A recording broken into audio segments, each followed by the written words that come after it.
All right, David DeGuzman inside the NBC4 Digital Center for another sports roundtable. Of course, we are talking Ohio State football, and of course, we bring the gang back together, Whitney Harding, Joe Nugent, as we prepare now for Iowa, the second Big Ten test of the season, this time back at home.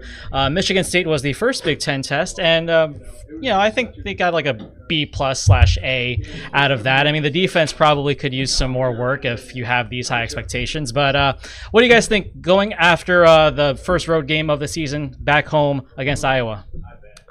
Well, I think it's going to be a little bit of a different situation. And this is kind of crazy to say because we've seen Iowa's offense obviously all struggle for years. That's being kind. Okay. They've been horrible. But obviously it's a different offense. Yes. And they're coming off of a bye. Yeah. And what's the one thing that's been an issue for Ohio State's defense this year? It's trying to figure out what the other team is doing because,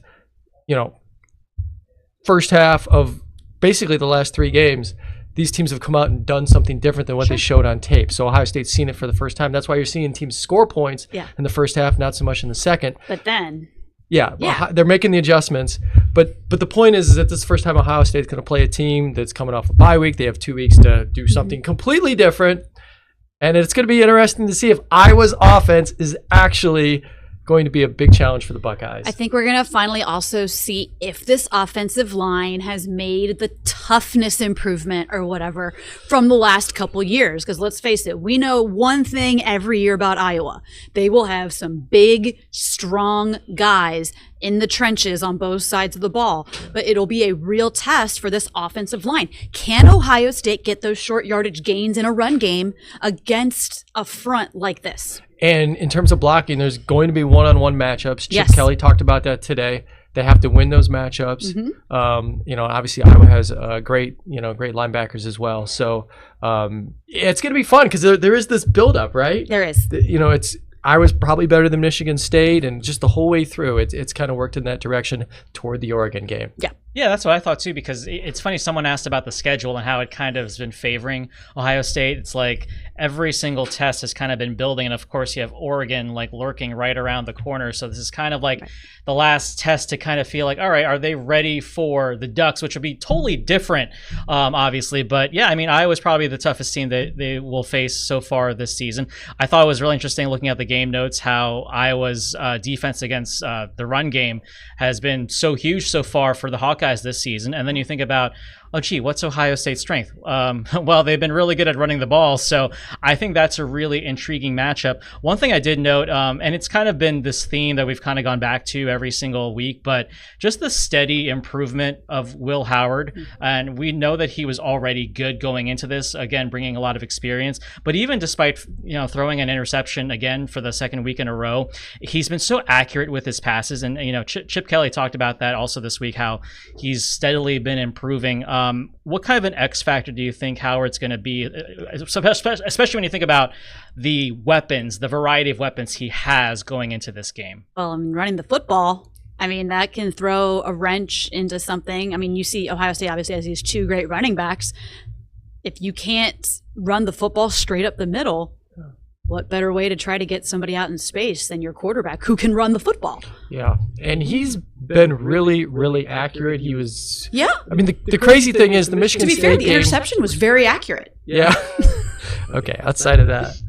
But it's... I think the interesting point is that the Michigan State game was actually a step back for him in terms of accuracy. He was 21 of 31, which is about 68%. But, first game of the year, 61% completion percentage. Jumped up to 69. And then 80. Obviously it's hard to, go 80. It's hard to... But, we're talking about, still being in the upper 60s, which is a great spot. Yeah. So... and it's still, like they've said before the season, it doesn't have to be spectacular. Yeah. It just needs to be good. And he's been better than good, I would think. Yeah, and obviously part of his success has been the protection. I know he did get hit against Michigan State and left the game for a play, but remember, they threw the ball 40 times Saturday against the Spartans, and there were 0 sacks. That's amazing. Yeah, and Obviously, Travion Henderson, again, Oh also my deserves gosh. credit. He did the for little part of things that. right in that game. Yeah. Man, he's been great at blocking the blitz. He's been great at it. I want to see more from just like I think we saw a little bit of it on Saturday at Michigan State. I mean, we saw G. Scott Jr. score his like first touchdown of the season. He kind of has only had like one score for the last couple of years since he's been with the program. We saw Carnell Tate get involved more. I kind of want to see more weapons being used, especially when you're thinking the Ohio State offense is kind of becoming a little bit more predictable. They're focused on Iowa, but we can't help but think about what's coming, and which is Oregon, which, by the way, you can watch right here on NBC4. October 12th. Coverage starts at 7:30. We're going to be saying that a lot.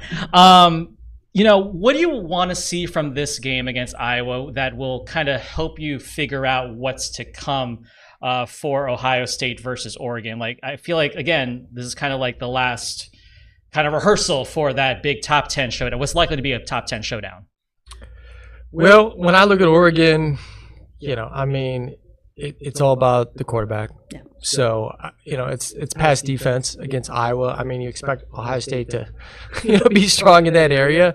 But yeah, I mean, Dylan Gabriel is the guy for the Ducks. He's, what's he now accounted for like 17,000 yards in his college career? God, really? I think that's what I saw this weekend. From a place where they kind of threw and did a lot of that number might be off, but the point is, it's a lot. Yeah, it's a lot. He's been around for a long time. He knows what he's doing. He's a veteran. So they hit a couple big shots this past weekend against UCLA. I think it's continue. Ohio State certainly passed the test with Aiden Childs, and it's just making sure that they're strong on the back end, and of course that starts with being strong up front, which also That's what I was going to say. Trenches. It's trenches. Okay, go ahead. Say what you're going to say. And I've got it. I've got something. But for me, even though, when you think of Oregon, you think of playmakers. That's kind of what they've hung the program hat on, even since Jim Kelly was there. And Dylan Gabriel is a playmaker. That's what he does. To me, it's going to come down for Ohio State in the trenches because they have the playmakers to match up with anybody. But if you don't have time from a Will Howard standpoint, or if you give another team too much time from a Dylan Gabriel standpoint, it kind of takes away some of that extra talent. So Iowa is going to be a great test for both sides of the ball in the trenches. Can they out-muscle, out-handle, power somebody else? And I'm curious to see on Saturday against Iowa, is there a lot of press coverage from Ohio State? Because Jim Knowles was asked about it today, right? The one touchdown they gave up, IGB was in some soft coverage against the Spartans. So Knowles was making the point that, we've been so close to getting to the quarterback without blitzing. Mm-hmm. So if we can basically run more press coverage and give the defensive line one more second to get there, the sacks are going to, start to come a little bit more. Yeah, and Day said that even before he even looked at the film. He said it on Saturday after the game. If they can just hold on to that coverage just a little bit longer, I think the defense will have done the job that they would have needed to do instead of, being criticized for, kind of having a slow start in the first half. One final note before we go. These coordinators, man, we're at the point of the season. We're just like, now we're laughing and having some jokes. I didn't realize we were going to walk into a comedy show during Tuesday's press conference. Yeah, we talked about bathroom breaks. We talked about nitpicking. What did Knowles say today? Well, he said, are you used to being, kind of criticized at this high level? And he said, well, my dad's, was a Philly cop. Like I was not only nitpicked, I was nitwhacked. There it is, nitwhacked. Yeah, that was it. That was it. Yeah, just they're characters, that's for sure. But you know what? That's why they're so good at their jobs. They're quirky and they see things differently. Yeah. It's good that they're having fun. And we're all having fun. I thought it was funny when Chip was asked about, Will's been very accurate. Like, what's next in his development? And he's like, well, complete every pass because that's what Goff did. Jared Goff did it. Yeah, like it's possible.